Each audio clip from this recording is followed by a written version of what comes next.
Hello, नमस्कार. निवास किचनमध्ये आज आपले स्वागत आहे. मी आज आपल्याला या ठिकाणी तुम्हाला बनवून दाखवत आहे बेसन. गावरान पद्धतीने बेसन कसं बनवायचं मी ते दाखवत आहे तुम्हाला. या ठिकाणी तुम्ही बघू शकता. या ठिकाणी मी हा एक कांदा कापून घेतला आहे, 4 मिरच्या घेतल्यात, लसूण पाकळ्या घेतल्यात, ही कोथिंबीर आहे आणि एक टोमॅटो कापून घेतला आणि हे बेसन चाळून घेतलेलं आहे आणि हे फोडणीसाठी तेल आणि जिरे मोहरे लागणार आहेत.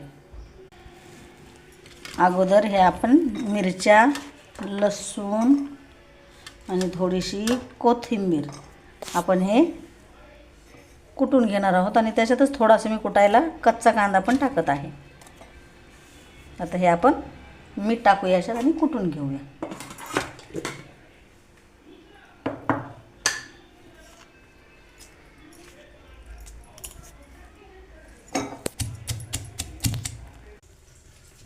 चला आता कढई तापत ठेवली. आता आपण याच्यात टाकूया तेल.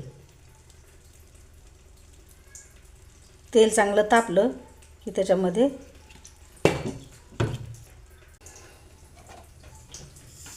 त्यामध्ये हे अगोदर मोहरी, जिरं, कांदा,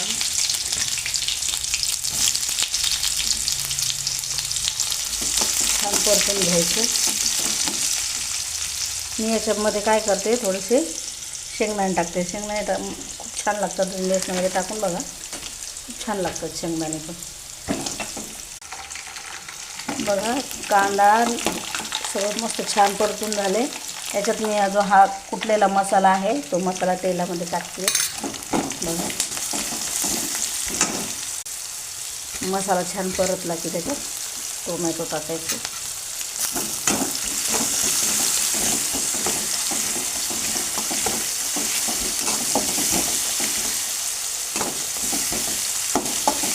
हळद मी मसाल्यातच कुटताना टाकलेली आहे. बघा, मसाला छान मस्त परतून झाला. आता त्याच्यामध्ये आपण मसाला कुटलेला होता त्या मसाल्यात मी बेसन पीठ टाकून घेतलेलं आहे आणि ते याच्यात सोडून दे.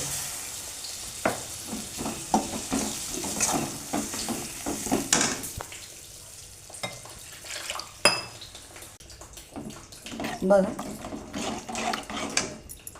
किती छान कलर आलेला आहे बेसनाला. मस्त शिजू द्यायचं. 5 मिनटं उकळी फुटली की बंद करायचं. मस्त चपातीसोबत गरम गरम बेसन खायचं. याच्यावर थोडीशी आपण कोथिंबीर टाकूया कापलेली. बघा, या पद्धतीने बेसन बनवा आणि खा. Like, share